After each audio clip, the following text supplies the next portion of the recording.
Assalamualaikum warahmatullahi wabarakatuh. Selamat datang kembali di mata kuliah Ilmu Perundang-undangan ya. Ya, ini adalah pertemuan keempat kita dari rencana 14 kali pertemuan minimal dan 16 kali pertemuan maksimal. Nah, saya harapkan kemudian teman-teman tetap tidak bosan ya mengikuti channel ini dan atau perkuliahan ini ya. Kalau channel itu untuk bahasa YouTubers ya. Tapi ini adalah perkuliahan online, jadi walaupun kemudian kita share di YouTube, saya menyampaikan materi via streaming, tapi saya mengharapkan teman-teman mengikuti perkuliahan ini dari awal sampai akhir. Ya, saya minta dan saya mohon teman-teman untuk kemudian tidak men-skip video ini, kemudian dilihat dan didengarkan karena materi-materi yang saya sampaikan ini nantinya juga akan saya gunakan untuk UTS dan UAS yang dilakukan secara lisan. Jadi saya mengharapkan teman-teman tidak menggunakan sistem kebut semalam itu kan, karena ini di-share di YouTube dan kemudian dilihat pada detik-detik terakhir. Ya, pengalaman yang kemudian saya dapatkan dari mahasiswa-mahasiswa saya yang sebelumnya yang kemudian menggunakan sistem itu semester kemarin ya, karena kita baru online 2 semester ini, ya mereka kemudian kesulitan untuk dapat memahami materi ketika kemudian dilakukan secara sistem kebut semalam. Karena itulah saya mengharapkan kemudian teman-teman tetap mengikuti perkuliahan ini dari awal sampai akhir, dan kemudian selalu melihat streaming via kanal YouTube yang saya share setiap 1 minggu sekali. Baik, ini adalah minggu keempat. Minggu kemarin kita sudah membahas terkait dengan norma hukum dalam negara ya. Ada stat fundamental norm, ada stat gerund gesetz, ada formel gesetz, ada Verordnung dan atau Autonomensatzung ya. Minggu kemarin kita juga sudah membahas terkait dengan apa sih bedanya antara masing-masing itu, bedanya antara stat fundamental norm apa, kemudian stat gerund gesetz apa, kemudian Verordnung apa, Autonomensatzung apa, dan bagaimana kemudian itu ditempatkan dalam sistem hukum perundang-undangan di Indonesia. Nah, hari ini kita akan membahas salah satu materi yang mungkin akan sangat sering sekali kita dengarkan ketika berbicara tentang ilmu perundang-undangan. Oh iya, kalau kemudian ada yang kurang paham, silahkan kemudian bertanya. Saya online 24 hours ya, 24 jam. Jadi silahkan kemudian WA ke nomor pribadi saya. Nanti akan saya balas ketika saya membaca ya. Jadi kalau teman-teman WA saya jam 12 malam, kalau saya online ya akan saya balas, tapi kalau kemudian saya tidak online, akan saya balas pada subuhnya ya, atau pada pagi harinya. Jadi saya mengharapkan teman-teman untuk tidak takut dan tidak sungkan untuk bertanya kepada saya terkait dengan materi ilmu perundang-undangan. Ya, saya mengalahkan customer service Telkomsel ya, saya 24 jam, kalau customer service Telkomsel biasanya cuma jam kerja. Jadi silahkan kemudian ya teman-teman tidak usah khawatir. Baik, kita akan berbicara tentang tema hierarki peraturan perundang-undangan di negara Republik Indonesia ya. Ya, kalau kemarin kita sudah mengetahui tentang hierarki, yang tertinggi adalah stat fundamental norm, kemudian stat gerund gesetz, formel gesetz, kemudian ada Verordnung Autonomensatzung. Ya, kemudian ada yang menyatakan bahwa stat fundamental norm itu Pancasila kan. Kemarin ada yang nanya ke saya itu dalam perkuliahan, saya lupa kelas apa. Tapi kemudian bertanya, kalau dalam konteks Indonesia, stat fundamental norm itu apa mas? Oh, stat fundamental norm itu Pancasila. Nah, itu yang kemudian sudah saya sampaikan dalam perkuliahan minggu kemarin. Nah, tapi kalau kemudian kita bicara, kalau begitu yang namanya formel gesetz apa? Stat gerund gesetz apa? Ya, kalau kita mengacu dalam konteks hierarki peraturan perundang-undangan di Indonesia, kita kemudian mengidentifikasi terlebih dahulu kira-kira dengan karakteristik stat fundamental norm ini kemudian Pancasila. kemudian Start Gerun Gazette, aturan pokok bernegara, oh kira-kira apa? Oh kira-kira Undang-Undang Dasar 1945 atau apa gitu kan. Nah, karena itu hari ini kita akan membahas tentang hierarki peraturan perundang-undangan di negara Republik Indonesia. Ya, oke. Kalau kita bicara hierarki, kita tidak bisa langsung lompat di hierarki terakhir ya. Hierarki terakhir kita didasarkan pada Undang-Undang Nomor 12 Tahun 2011 tentang pembentukan peraturan perundang-undangan. Nah, tapi kita harus melihat terlebih dahulu dan kemudian mengkritisi kira-kira hierarki yang terdahulu-dahulu atau sebelum Undang-Undang 12 Tahun 2011 itu apakah sudah sesuai ataukah kemudian ada kekeliruan. Ya, learn from history ya, belajar dari sejarah kira-kira untuk kemudian menemukan skema hierarki peraturan perundang-undangan yang paling ideal dalam sistem ketatanegaraan di Indonesia. Baik, kita mulai dari pertama ya. Jadi undang-undang yang mengatur atau peraturan perundang-undangan yang mengatur tentang hierarki peraturan perundang-undangan, ya banyak kata peraturan perundang-undangan ya, nggak apa-apa ya. Jadi hierarki peraturan perundang-undangan yang mengatur hierarki tentang peraturan perundang-undangan di Indonesia itu pada dasarnya sudah ada sejak tahun 1950 ya. Dasar hukum pertama terkait dengan hierarki peraturan perundang-undangan di Indonesia itu adalah Undang-Undang Nomor 1 Tahun 1950. Ya, di situ disebutkan bahwa saya membacakan ya pasal 1 ya. Undang-Undang Nomor 1 Tahun 1950. Jenis peraturan-peraturan pemerintah pusat ialah undang-undang dan peraturan pemerintah pengganti undang-undang, kemudian peraturan pemerintah dan peraturan menteri, yang kemudian di pasal 2 disebutkan bahwa tingkat kekuatan peraturan-peraturan pemerintah pusat ialah menurut urutannya pada pasal 1. Nah, pertanyaannya adalah kemudian kalau ada peraturan pemerintah pusat berarti ada peraturan pemerintah daerah. Nah, kita lihat dulu tahun 1950 itu Indonesia konstitusinya seperti apa ya. Ya, Indonesia pada tahun 1950 itu adalah masa transisi dari bentuk negara serikat menuju bentuk negara kesatuan. Konstitusi RIS tahun 1949 itu digantikan oleh UUDS tahun 1950. Ya, pada waktu itu memang antara pemerintah pusat dan pemerintah daerah itu mempunyai kewenangan yang hampir setara. Ya, dulu disebut dengan pemerintah federal ya, pemerintah serikat ya, kemudian ada negara Jawa Timur kalau tidak salah, kemudian negara Jawa Barat, negara Jawa Timur, Jawa Tengah, dan negara Maluku, atau saya lupa, negara Madura juga kalau tidak salah. Nah, skema yang kemudian masih ada bau-bau federal ya, itu kemudian berubah ke kesatuan, memang dikenal pemisahan peraturan perundang-undangan antara peraturan pemerintah pusat dan peraturan pemerintah daerah. Nah, teman-teman apakah sudah paham beda antara bentuk negara federal dan bentuk negara kesatuan? Kalau bentuk negara federal itu antara pemerintah pusat dan pemerintah daerah mempunyai kekuasaan yang egaliter, seimbang ya, setara. Pemerintah pusat itu hanya diberikan kewenangan-kewenangan tertentu, sementara itu semua kewenangan diberikan kepada pemerintah daerah.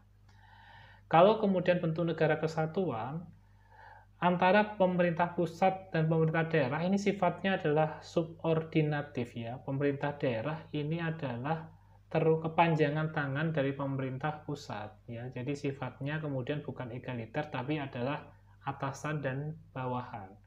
Itu yang membedakan antara bentuk negara kesatuan dengan bentuk negara federal.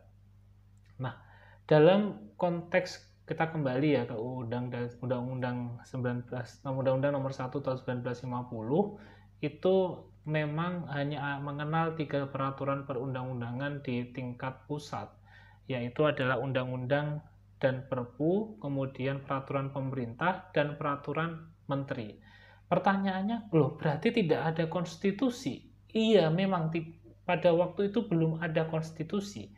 Karena ini adalah transisi dari konstitusi RIS tahun 1949 dan kemudian UUDS tahun 1950 ya.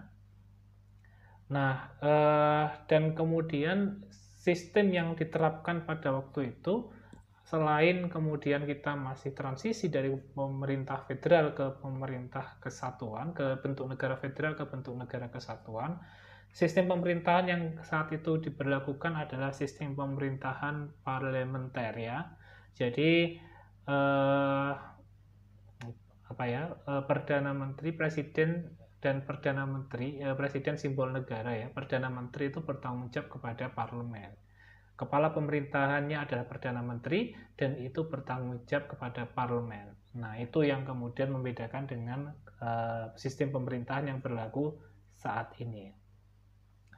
Nah, kemudian pada tahun 1966 kita mempunyai regulasi kedua yang mengatur terkait dengan hierarki peraturan perundang-undangan, yaitu adalah TAP MPRS nomor 20 MPRS tahun 1966. Nah, di situ disebutkan bahwa dalam lampiran pertama ya, lampiran ke-1, disebutkan bahwa sumber hukum Republik Indonesia adalah satu proklamasi kemerdekaan RI tahun 1945. Yang kedua adalah Dekret Presiden tahun 1959. Yang ketiga adalah Undang-Undang Dasar Proklamasi. Yang ketiga adalah Surat Perintah 11 Maret tahun 1966. Ya, pada waktu itu memang ya ini adalah momentum naiknya Presiden Soeharto, Jenderal Soeharto ya pada waktu itu menjadi Presiden Republik Indonesia ya tahun 1966. Jadi momentum yang seperti inilah yang kemudian membuat Super Semar yang kemudian menjadi legitimasi bagi Soeharto untuk menjadi presiden menjadi salah satu sumber hukum dalam Ketetapan MPRS nomor 20 tahun 1966. Nah, di situ disebutkan ya, dalam lampiran kedua saya bacakan, bentuk-bentuk peraturan perundang-undangan Republik Indonesia menurut Undang-Undang Dasar 1945 ialah sebagai berikut. 1. Undang-Undang Dasar Republik Indonesia tahun 1945. 2. Ketetapan MPR. 3. Undang-Undang Perpu. 4. Peraturan pemerintah. 5. Keputusan Presiden. Lalu ada peraturan-peraturan pelaksanaan lainnya seperti peraturan menteri, instruksi menteri, dan lain-lainnya. Ya, terlihat kalau kita mengacu pada Ketetapan MPRS nomor 20 tahun 66 sebenarnya tidak terlalu berbeda jauh dengan Undang-Undang nomor 12 tahun 2011. Ya, tapi kita lihat terlebih dahulu kira-kira nanti kita bandingkan, kita compare dengan Undang-Undang 12 tahun 2011 apa yang kemudian berubah dan mengapa itu kemudian diubah. Nah, kita lanjutkan terlebih dahulu ya.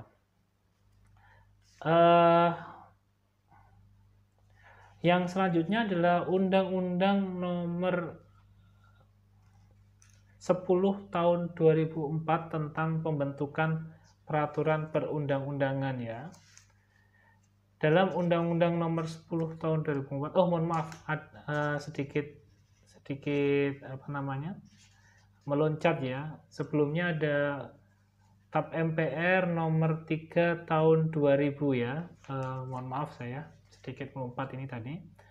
Dalam TAP MPR nomor 3 tahun 2000 itu disebutkan bahwa dalam pasal 2 ya, tata urutan peraturan perundang-undangan merupakan pedoman dalam pembuatan aturan hukum di bawahnya. Nah, tata urutan peraturan perundang-undangan Republik Indonesia adalah 1. UUD 1945, 2. Ketetapan MPR RI, 3. Undang-undang, 4. Peraturan pemerintah pengganti undang-undang atau Perpu, 5. Peraturan pemerintah, 6. Keputusan presiden, dan 7. Peraturan daerah. Nah, ada sedikit perbedaan ya. Tadi kemudian tidak ada perda di TAP MPRS, sekarang ada perda, dan di TAP MPRS yang tahun 66 tidak ada, yang tahun 66 ada peraturan menteri dan instruksi menteri. Kalau di TAP MPR nomor 3 tahun 2000 tidak ada peraturan menteri dan instruksi menteri. Nah, selanjutnya yang hampir terbaru ya, tapi belum masuk baru, yaitu Undang-Undang Nomor 10 Tahun 2004. Saya bacakan pasal 7 ayat 1. Jenis dan hierarki peraturan perundang-undangan adalah sebagai berikut. A. UUD NRI tahun 1945. B. Undang-Undang Peraturan Pemerintah Pengganti Undang-Undang. C. Peraturan pemerintah. D. Peraturan presiden. E. Peraturan daerah. Dan ada pasal 2. Peraturan daerah sebagaimana dimaksud pada ayat 1 huruf E meliputi A. Peraturan daerah provinsi dibuat oleh DPRD bersama gubernur. B. Peraturan daerah kabupaten kota dibuat oleh perwakilan rakyat daerah kabupaten kota bersama wali kota atau bupati. C. Peraturan desa atau peraturan yang setingkat dibuat badan perwakilan desa atau nama lainnya bersama kepala desa atau nama lainnya ya. Jadi ada sedikit perbedaan dengan peraturan-peraturan sebelumnya. Di sini dikenal peraturan desa. Nah, ini yang kemudian baru lagi yang mungkin teman-teman sudah sering mendengar tapi kemudian tidak tahu bahwa itu pernah dicantumkan dalam Undang-Undang Nomor 10 Tahun 2004. Nah, sekarang kita bahas bersama ya. Belum, masih ada Undang-Undang Nomor 12 Tahun 2011. Dalam Undang-Undang Nomor 12 Tahun 2011, pasal 7 ayat 1 ya, hierarki peraturan perundang-undangan di Indonesia itu adalah yang tertinggi adalah UUD 1945, kemudian ada TAP MPR, yang ketiga adalah undang-undang atau Perpu, yang keempat peraturan pemerintah, kemudian peraturan presiden, kemudian ada peraturan daerah provinsi dan peraturan daerah kabupaten kota. Nah, baik, sekarang kita coba menanggapi terlebih dahulu ya. Apa kira-kira yang kemudian menjadi alasan perubahan-perubahan hierarki mulai dari Undang-Undang Nomor 1 Tahun 1950 sampai kemudian terakhir adalah Undang-Undang Nomor 12 Tahun 2011. Saya tidak mau terlalu ahistoris ya, jadi saya tidak mau membahas yang terlalu lama. Saya coba untuk membahas yang terbaru aja, Undang-Undang Nomor 10 Tahun 2004 dan Undang-Undang Nomor 12 Tahun 2011. Nah, dalam Undang-Undang Nomor 10 Tahun 2004, Undang-Undang Dasar adalah norma yang tertinggi atau peraturan perundang-undangan yang tertinggi yang kemudian diikuti dengan undang-undang atau Perpu. Nah, kalau kita compare dengan Undang-Undang Nomor 12 Tahun 2011, posisi tertinggi sama, yaitu Undang-Undang Dasar 1945. Tapi kemudian di urutan kedua, di Undang-Undang Nomor 12 Tahun 2011 itu bukan undang-undang atau Perpu. Tapi yang tertinggi kedua itu adalah ketetapan MPR, yang dalam Undang-Undang Nomor 10 Tahun 2004 itu tidak ada. Nah, kenapa kemudian ini berbeda dan kenapa kemudian TAP MPR itu tiba-tiba dimunculkan dalam posisi 2? Nah, bayangkan kemudian tidak ada posisinya kalau Liga Italia ya. Kalau ini Liga Italia klasemennya ini tidak ada di strata tertinggi atau di kasta tertinggi, tiba-tiba loncat ke urutan kedua tanpa mengikuti proses yang sebenarnya gitu kan, kalau ini pertandingan sepak bola gitu. Nah, kenapa TAP MPR kemudian dimasukkan dalam urutan kedua hierarki peraturan perundang-undangan di Indonesia? Kalau kita mengacu pada terbentuknya Undang-Undang Nomor 10 Tahun 2004, ini memang ada kekeliruan. Kekeliruannya adalah lupa untuk mengetahui, lupa untuk menyadari bahwa ada peraturan perundang-undangan di Indonesia yang masih berlaku tapi tidak jelas posisinya dalam hierarki peraturan perundang-undangan. Ya. ketika konstitusi diamandemen, ya amandemen kedua, itu memang MPR sudah tidak lagi mempunyai kewenangan untuk membuat atau menerbitkan ketetapan MPR. Ya, tidak mempunyai kewenangan untuk menerbitkan, secara tidak langsung tidak mempunyai kewenangan juga untuk mencabut. Ya, ini sesuai dengan asas contrarius actus ya. Siapapun lembaga yang kemudian punya kewenangan untuk mengeluarkan keputusan, maka dia punya kewenangan pula untuk mencabut keputusannya tersebut. Nah, ketika MPR sudah tidak mempunyai lagi kewenangan untuk menerbitkan ketetapan MPR karena amandemen konstitusi yang dilakukan pada periode 1999 sampai tahun 2002, maka kemudian menjadi pertanyaan, loh, posisi ketetapan MPR yang masih berlaku itu bagaimana status hukumnya? Nah, pada waktu pembentuk undang-undang membuat Undang-Undang Nomor 10 Tahun 2004, dia lupa bahwa TAP MPR ini banyak yang kemudian masih tercecer dan tidak diketahui, dan ketika dibuat hierarki di mana TAP MPR tidak ada dalam tata susunan hierarki di Undang-Undang Nomor 10 Tahun 2004, maka tidak jelas posisi TAP MPR. Nah, kemudianlah Undang-Undang Nomor 12 Tahun 2011 ini memberikan solusi untuk menetapkan TAP MPR dalam tata susunan hierarki peraturan perundang-undangan di Indonesia, yaitu berada di posisi kedua di bawah Undang-Undang Dasar dan di atas Undang-Undang atau Perpu.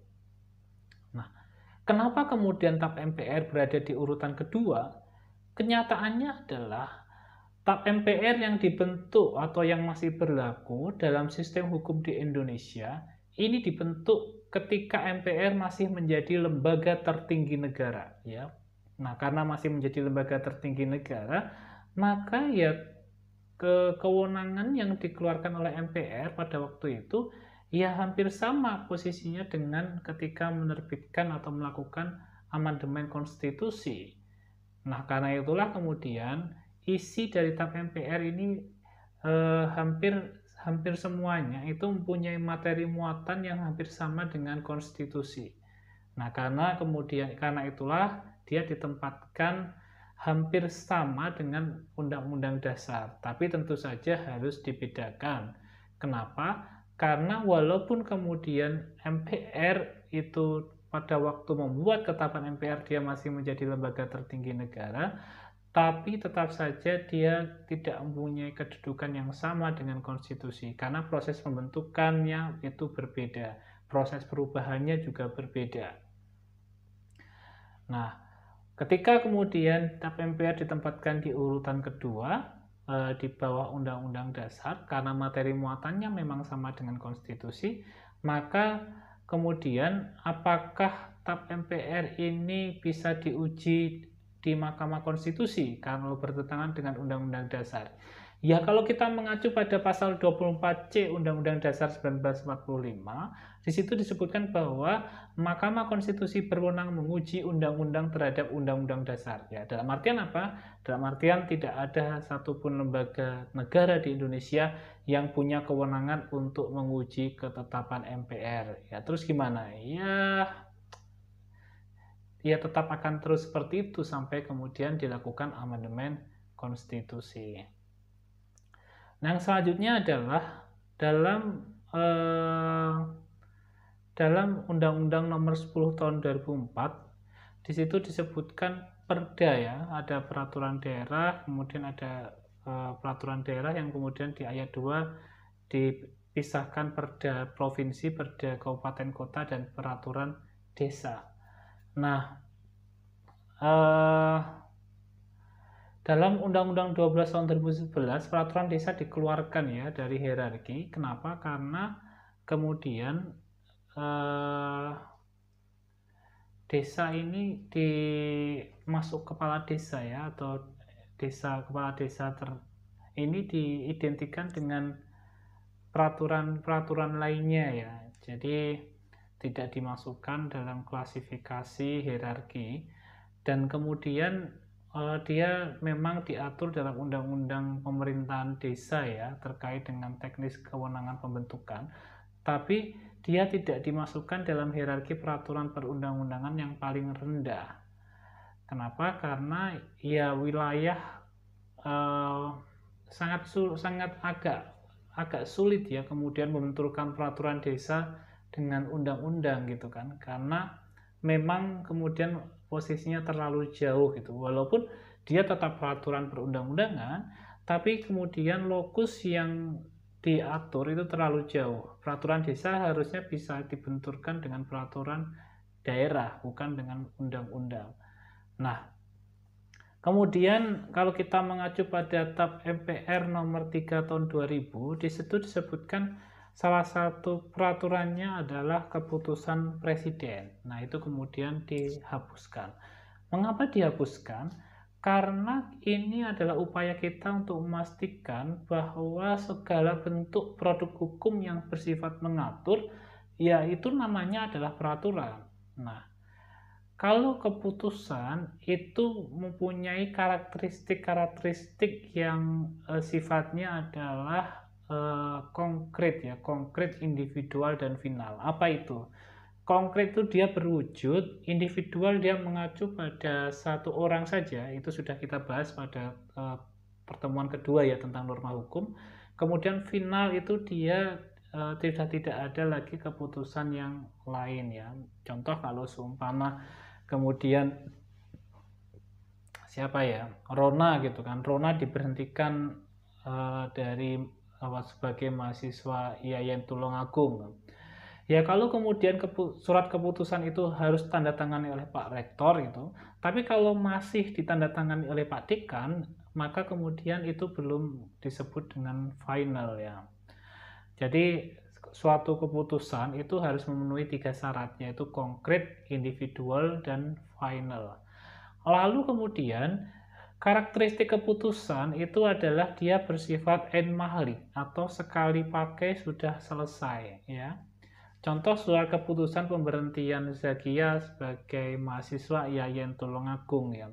Ya itu cuma berlaku ketika Zakia diberhentikan saja, tapi kemudian itu tidak berlaku untuk seterusnya. Tidak bisa digunakan untuk dua kali ya, tidak bisa. Dia hanya bisa digunakan untuk satu kali saja. Jadi itu yang kemudian terkait dengan hierarki peraturan perundang-undangan di Indonesia, mulai dari Undang-Undang Nomor 1 Tahun 50 sampai terakhir adalah Undang-Undang Nomor 12 Tahun 2011 tentang pembentukan peraturan perundang-undangan. Nah, selanjutnya kita akan membahas terkait dengan kita agak cepat saja ya, terkait dengan sistem norma hukum Republik Indonesia menurut Undang-Undang Dasar 1945 ya. Nah, kalau kita mengacu pada sistem norma hukum di Indonesia menurut UUD 1945, di situ disebutkan memang Pancasila dan Undang-Undang Dasar ini mempunyai satu kesatuan ya, atau satu kesatuan norma yang kemudian tidak bisa dipisahkan. Pancasila tercantum dalam alinea pembukaan, sementara itu Undang-Undang Dasar itu masuk ke dalam batang tubuh ya. Nah, ini yang kemudian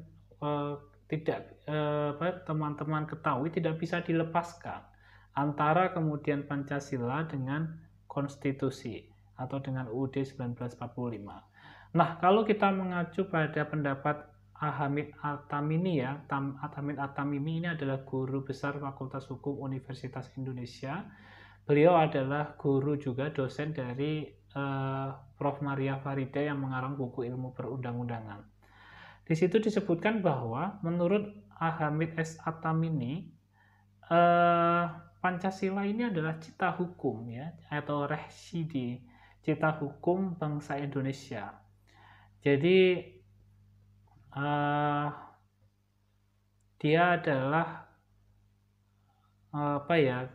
mohon maaf saya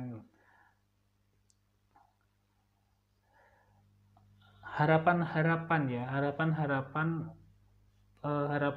bangsa Indonesia itu tercantum dalam Pancasila ya, cita hukum, bukan cita-cita ya, tapi cita hukum. Itu menurut dari Ahamid S. At-Tamimi ya, Ahamid At-Tamimi.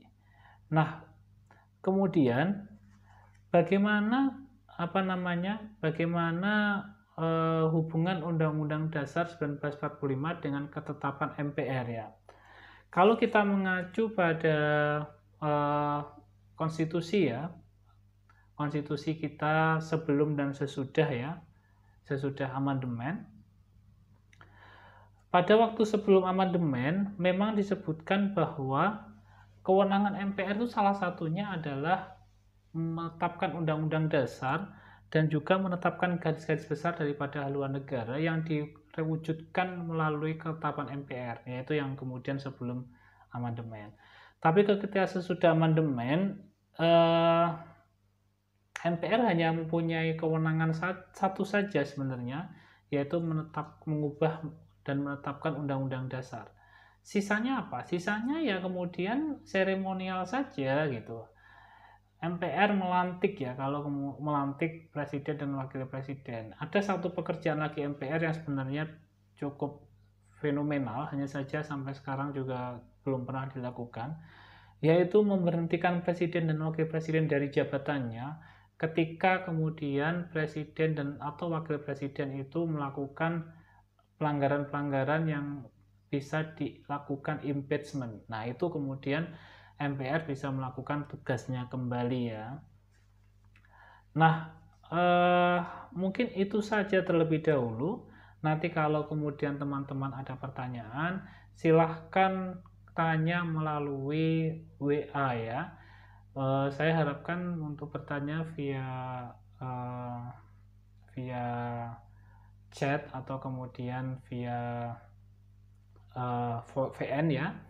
Tapi nanti kalau seumpama kondisional saja, kalau kemudian nanti saya ada waktu cukup luang, kita bisa buka link Zoom dan kita bisa berdiskusi dan saya bisa melakukan kuis dan tanya jawab dengan teman-teman di sini. Oke, mungkin itu saja dari saya.